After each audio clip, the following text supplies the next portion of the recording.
भारत माता की वंदे वंदे वंदे। थोड़ा और जोश आ जाना चाहिए। वंदे मातरम। वंदे भारत माता की। यही सबसे बड़ा सुख है कि जिसकी जय होनी है वो हमारी माँ है। और माँ की सुख के लिए अगर संतान और सपूत किसी प्रकार से भी अगर जागृत नहीं हुआ तो निश्चित रूप से ये सब झंडा विकार है, कोई मतलब नहीं है। झंडे की कीमत सब जानते हैं कितना हो सकता है, लेकिन इसका गौरव, इसका मूल्यांकन इस धरती पे कोई चुका नहीं सकता। यही कारण है कि झंडा रोहण होता है। झंडे को लेकर हम लोग आगे बढ़ते हैं। हमारे महामहिम श्रीमान जी अभी पिछले दिनों हम आए थे तो किसी को किसी बात पर आपत्ति हो गई थी, लेकिन मैं उसको सदा के लिए विराम देता हूँ। संविधान का नाम अभी इन्होंने मुझे लिया। मैं एक बात बता दूँ, संविधान कहते किसे? संविधान को जागरूक करने का विधान जो है वही सम है। समता जिसके अंदर आ जाए उसका नाम विधान है। विधान का मतलब ये नहीं है कि विधान बनाइए इनके लिए और इनके लिए, बिल्कुल नहीं, ऐसा बिल्कुल नहीं होना चाहिए। लेकिन आज की तारीख में विधान को विभिन्न रूपों में बदला गया और नतीजा युवा के सब लोग नाखुश हैं। हम एक चौपाई रामचरितमानस की कहना चाहते हैं आप लोगों को, बहुत गौर सुनिएगा।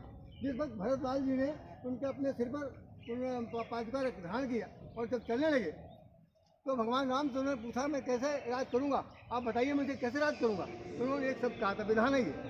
उन्होंने कहा था कि आप वही काम करिएगा जिससे सारे संसार को सुख मिले।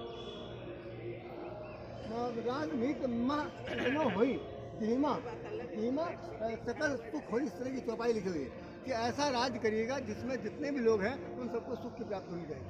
आज की तारीख में मैं आपको सबसे ज़्यादा बताना ये चाहता हूँ कि निश्चित रूप से आज जो पारिवारिक जीवन है वो तो अपनी जगह पर जहाँ तहाँ है ही है, लेकिन सामाजिक जीवन में विकृति आ गई, बहुत बड़ी विकृति आ गई। और विकृति लाने का कारण अगर देखा जाए तो अन्यथा न लीजिएगा, हम सब लोग खुद हैं।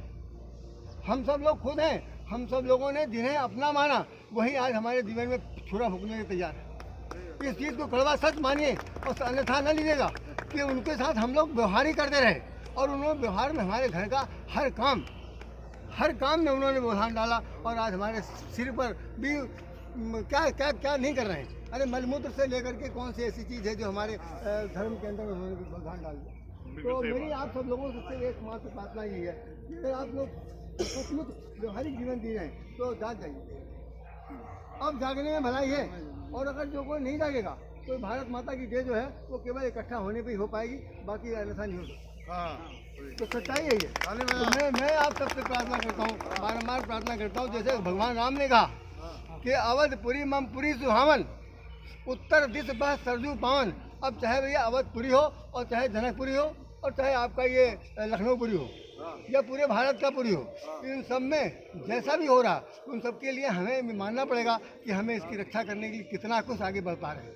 यद्यपि हम लोग बूढ़े हो चुके हैं, लेकिन हमारी पीढ़ी इतनी जवान है, उसके अंदर वो जागरूकता, वो गंभीरता और साथ साथ कुछ कर गुजरने की क्षमता, ये हमें आपको देनी पड़ेगी। बिना पुष्ट किए हुए ये पीढ़ी अभी इतनी आसानी से जागृत नहीं हो पाई है, केवल कहने भर की बात है। मैं अपने आंखों से देखता हूँ और देखने के बाद होता है अरे सब ठीक है, सब ठीक है। अरे भाई क्या ठीक है? जो घटना घट रही है सारे पूरे देश भर में, उसको देख करके कुछ भी ठीक नहीं है। तो भाई संविधान अपनी जगह पर है, व्यवहारिक अपनी जगह पर है, सत्यनिष्ठ अपनी जगह पर है। अपना काम करने के लिए अपने को अब जागना ही पड़ेगा। जैसे होता नहीं, एक जागृति का एक सवाल और बता दूं मैं, जागिए तभी जब जीव जागा, जब सब विषय विलास विरागा। जिस समय आपके मन में सब कुछ छोड़ करके देश के हित के लिए, देश के कल्याण के लिए जागना आ जाएगा, उसी दिन जागृति होगी, अन्यथा जागृति का कोई सवाल नहीं।